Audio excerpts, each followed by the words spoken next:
What's up, Billy Saveco here. Welcome back to another TBT, baby. That's right, Throwback Thursday. We're going to catch up with some of the best runners in the world each week and see what happened throughout their high school career. We're here with special guest Elise Cranny, one of the best. Elise, how you doing? Good, how are you? Awesome. Thank you so much for being here today. Yeah, I'm excited to be here and walk back through memory lane. That's right. So speaking of that, I read a little bit about you, and it looks like you have running and triathlons in the blood. But tell everyone, where did running officially start for you? Yeah, I would say the most memorable thing looking back is when I joined cross country in 8th grade. And we started running, and we would do some runs that would end at Dairy Queen. So that's kind of, I was hooked on running. That was fun. Absolutely. That's amazing. If you guys don't know, she was running she has the third fastest 1500 ever, 4:10 in the 1500. That's the third fastest high school time ever. And she's runner-up at NXN. She took 7th her sophomore year, or her junior year, excuse me. So she's had a pretty good history there, but it didn't all start there. Freshman year, it looks like one of your first races ever from freshman year, you ran 20:42. So that's a long way from your 16:45 PR in high school. Talk about that race, or talk about that first year. Yeah, I think the first year, the most memorable race probably from my freshman year was regionals in the state of Colorado. And I think at that point, I won regionals, and that's kind of as big as I thought it got. And then I was like, okay, cool. I qualified for state. So I have to thank my assistant coach at the time, Jason Hartman, for kind of opening my eyes to the world of, NXR and NXN, because otherwise I probably would have just thought that state in Colorado was as big as it got for me. But I think he was all about, patience and just getting a little bit better year after year. So it was definitely a gradual progression, and not always kind of seeing the results right away, but they came over time. Absolutely. So had some success freshman year. Sophomore year, what happened, 10th grade? Yeah, sophomore year. So I'd gone to NXR freshman year, but didn't qualify. So sophomore year was my first time to NXN. And that was super exciting. Finished second at state that year.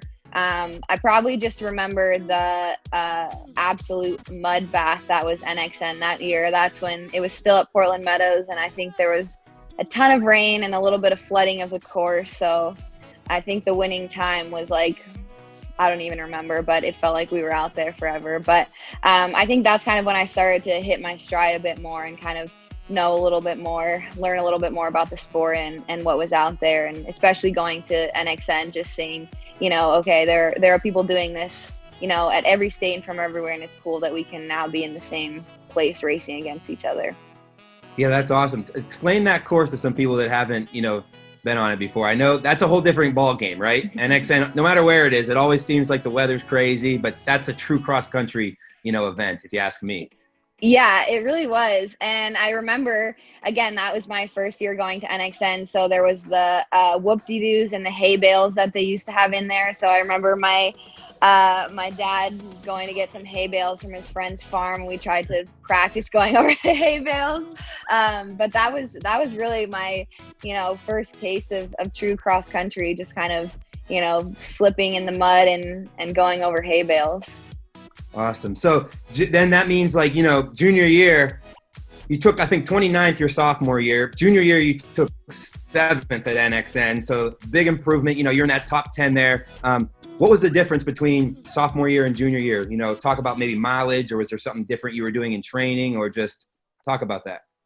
Yeah, I honestly think the big thing was just the consistency. And again, I think at the time my coach was like, it will come. And I think this is the thing with running is it's not that instant gratification. So he's like, you've been putting in the work for years and years, and sometimes it takes longer to manifest itself. And I kind of think that's what happened. Honestly, I think I had 2 years of, training and really building my mileage, building my intensity a bit, but mostly just, staying healthy and also getting all of these new racing experiences and learning how to, be more confident and show up on the line and ready to compete, not kind of putting anyone else on a pedestal or on a different stage, and just being like, I'm in this race and I as good a chance of anyone else if we're all standing on the starting line. So I think kind of channeling that mindset, and then all of the training, just that I had under my belt at that point.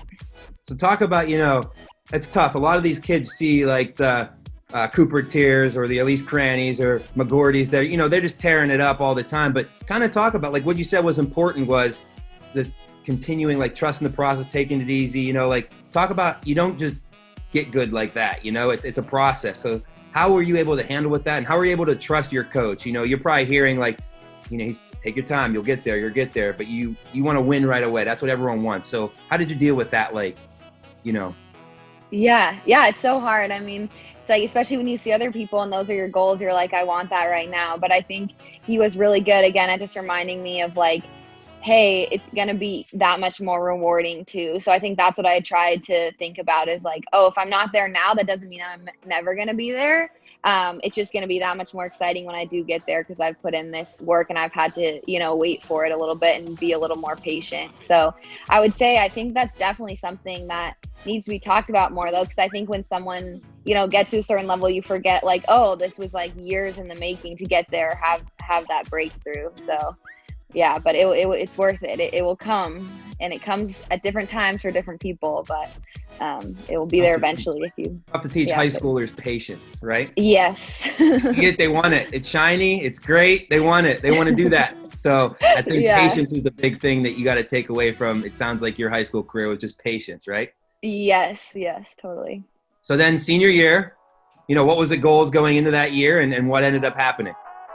Yeah, senior year was awesome. I think being surrounded by, the Mary Kane, Sarah Baxter, Alexa Ephraimson, like I just remember there being a ton of hype for NXN particularly because Sarah had won the 2 years before. And so being around that energy, even though, you're from different states than them, but like watching them throughout the whole season and knowing that it's going to like culminate racing against, the best in high school, I think was something that was really motivating and exciting. So that was definitely a super, super fun race to be a part of. Yeah. So what happened? If the kids don't know, what happened, walk us through that race day. This is your senior year. You took 7th your junior year. What were your expectations? How was the course? How was it? What ended up happening at the end? Yeah. So I would say going into it, like, the goal was to, just be with Alexa and Sarah and try to win. I think there was definitely a lot of people that wanted to beat Sarah because she had won again the 2 years before. So it was like, okay, we want to try to, stop her three-peat here. But it was much less muddy that year. But I think also by then I had maybe got a better handle on the whoop-de-doos and the hay bales, a little more experience as to, getting out. I think with such a big field, that took me, I didn't quite learn that the first year, like you need to get out and be in position and really race aggressively. So I think that's kind of how I approached it, is like you need to be up on the people that you want to be racing against and beating. And then I don't remember with how much left, but I think I saw Sarah and I went around her, and so I was in the lead, and then I did not know that Alexa was coming, so that moment still haunts me, coming around the corner when she comes blowing past me because I didn't know she was there anymore.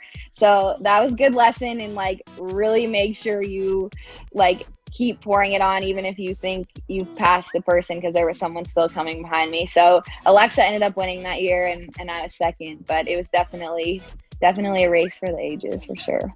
Yeah, no, that sounds like one of the more historic ones for sure. 2013 that was incredible. You could go back to freshman year, and if you could take one thing that you could tell your freshman self or anyone in high school, what would that be that would really help them, become a better person and a better runner? Yeah, I would say celebrate the steps along the way. I think that kind of goes back to patience, but like really focusing on your own journey and like getting momentum from like, the milestones that you're surpassing, even if it's not ultimately yet where you want to be, and you won't be, satisfied because you have bigger and bigger goals, but to make sure you take that time to like celebrate and get that momentum along the way. Absolutely. It takes hundreds of bricks to build the wall, right? So to build a brick wall. So I guess basically appreciate each one of those bricks as they're laid until you have the big product, the final product. That's awesome. Exactly. That's awesome. Exactly. So that was great information, but this is NXV, Nike Cross Virtual. We can't all have NXN this year. What's some advice or what's some words of encouragement you have for all the kids that are participating? Ooh, that's a good question.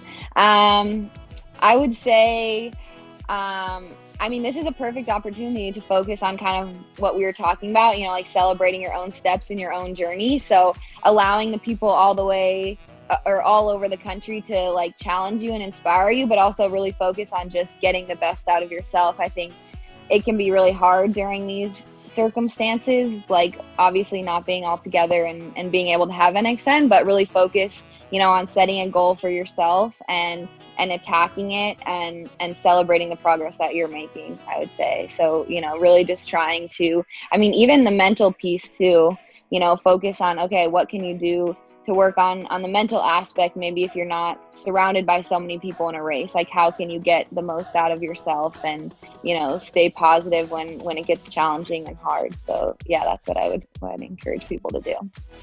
Awesome. Well, I think that's pretty much it. Thank you very much, Miss Cranny, one of the best there is right here. She's with us today. Thank you very much, and we appreciate it. Good luck. Yeah, thank you for having me. Bada boom, bada bing. Another Throwback Thursday in the books. Thank you so much, Elise Cranny, for that awesome journey, walking us through 8th grade all the way to senior year. Incredible. Next week, we're going to stop in and see another Bowerman runner. That's right, Grant Fisher. He's going to take a trip down memory lane with us next week. Don't miss it. Throwback Thursday. We'll see you then. Bye.